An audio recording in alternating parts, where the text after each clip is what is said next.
My question after today's announcement is how far does the notch go? Because it's rolling all over 2018.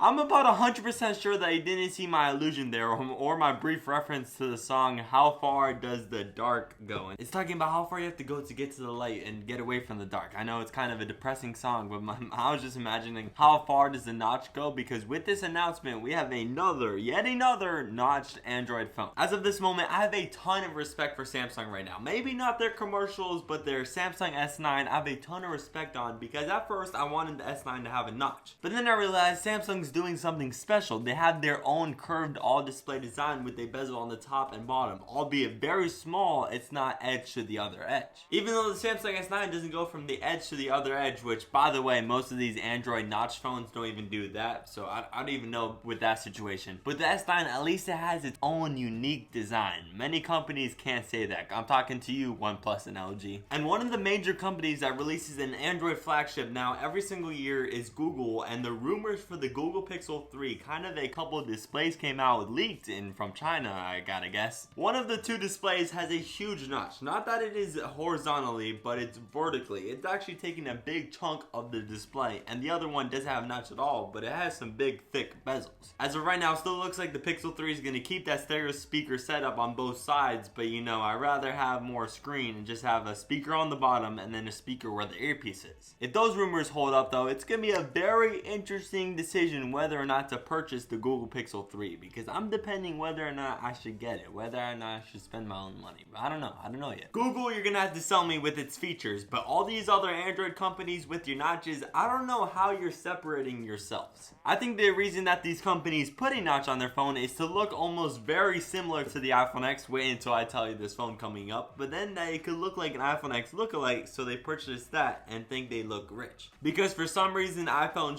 show luxury. I do not really know why. They're definitely a premium phone, but I'm pretty sure the average person can afford it if they wanted to. But with most people, they don't want to spend $1,000 on a phone. They rather just spend $500 and get a refresh 2 years from now and not just keep that $1,000 phone for like 4 years. Then some people don't even want to save up for a phone and they just get a $100 phone. It's all up to the consumer, but people think iPhones are a luxury item, and they're not. The company I'm about to show you, Xiaomi, I think that's how you say it. It does not look like the word, which is Xiaomi.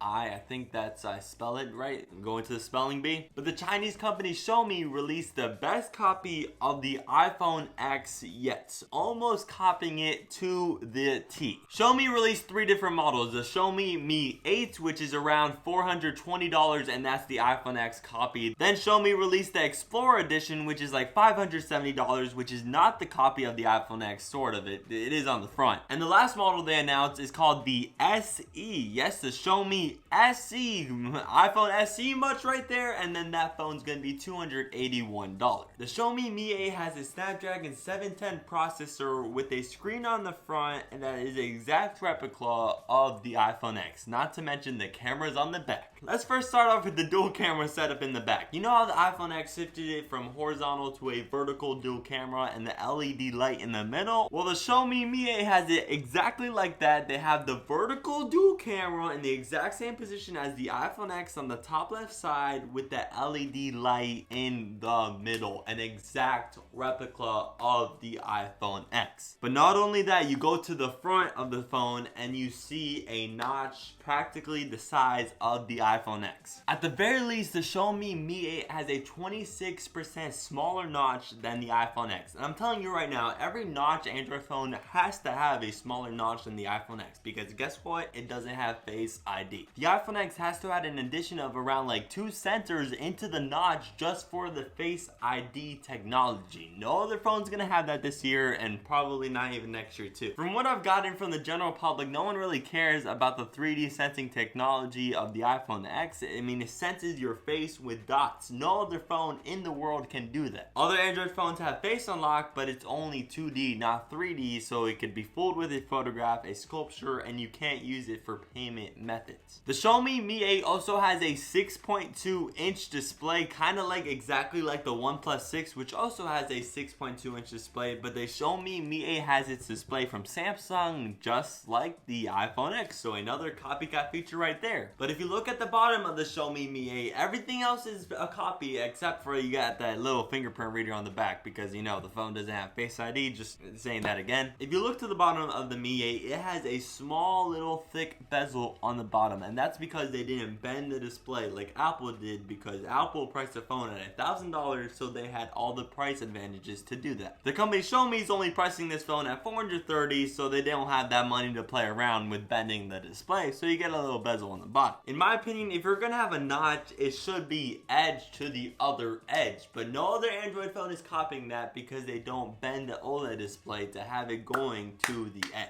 This year, 2018, is definitely the year of adding a notch to your phone. I can't believe this is the trend, but we all have to ask ourselves, how far does a notch go? Thank you to all of my subscribers for watching this video, and I'll see you in the next one.